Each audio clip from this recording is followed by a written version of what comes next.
Hello friends, welcome to my YouTube channel sugar_tech guru.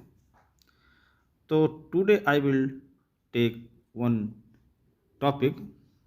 What is the difference between five riser and shredder? Five riser और shredder के बीच में difference क्या होता है? ये बहुत यूनिक क्वेश्चन है, बहुत अच्छा क्वेश्चन है और इंटरव्यू पॉइंट ऑफ व्यू से बहुत अच्छा है। तो इसको कभी कोई पूछा जाए तो इसमें 3 पॉइंट होते हैं इसको डिफरेंस करने के लिए।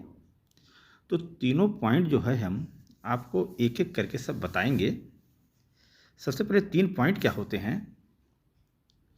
देखिए, सबसे पहले तो होता है फीडिंग पोजीशन, दूसरा आता है आरपीएम, तीसरा होता है रैप एंगल। इन 3 पॉइंट को करके आप बता सकते हैं। तो हम एक एक करके ही लेते हैं। सबसे पहले फीडिंग पोजीशन लेते हैं, ठीक है। तो फाइव राइजर का फीडिंग जो है पोजीशन बॉटम साइड से होता है, ठीक है। जैसा अभी हम आपको दिखाना चाहते हैं, ये देखिए, जैसे एक फाइव राइजर है, आप येलो कलर देख रहे होंगे, तो ये जो है ये टिप होता है। तो इसीलिए इसमें 3 जगह से सेटिंग होती है, इन, सेंटर में और आउट, ठीक है। तो वहाँ से इसकी फीडिंग होती है, इसीलिए बॉटम साइड हमने यहाँ लिखा हुआ है। फीडिंग पोजीशन इसकी अलग होती है, ठीक है। आपके यहाँ लगा हुआ, आप जानते भी होंगे। दूसरा जो है इसका आरपीएम जो होता है 750 आरपीएम हम रखते हैं।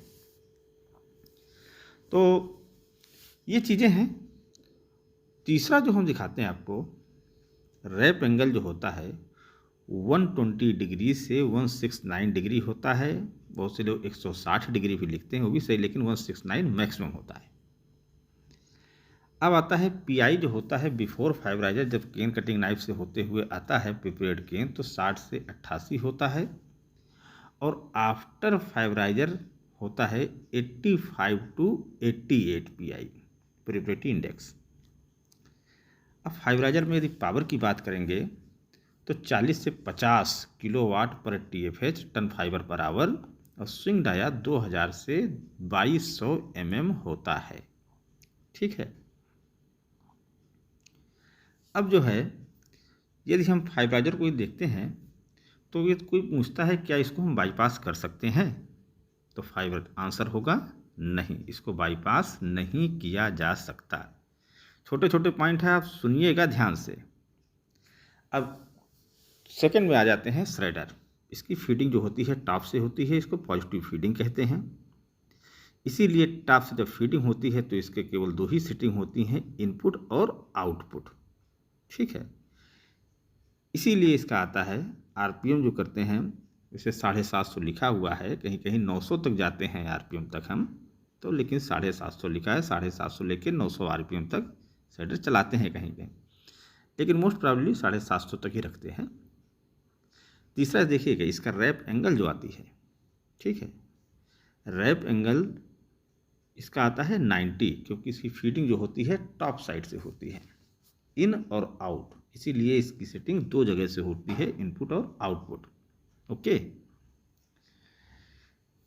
तीसरा जो आएगा, यदि पीआई बिफोर श्रेडर होगा 68 टू 70, यही यदि आफ्टर श्रेडर हो जाएगा तो इसकी पीआई आपको ज़्यादा मिलेगी फाइव राइजर से।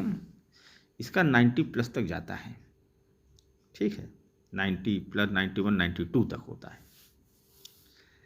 अब श्रेडर में यदि हम पावर कंजप्शन की बात करें तो 50 से 55 किलोवाट पर टीएफएच, और स्विंग डाया 2000 से 2200 एमएम होता है। तो 2200 ज़्यादा हो ही नहीं सकता है।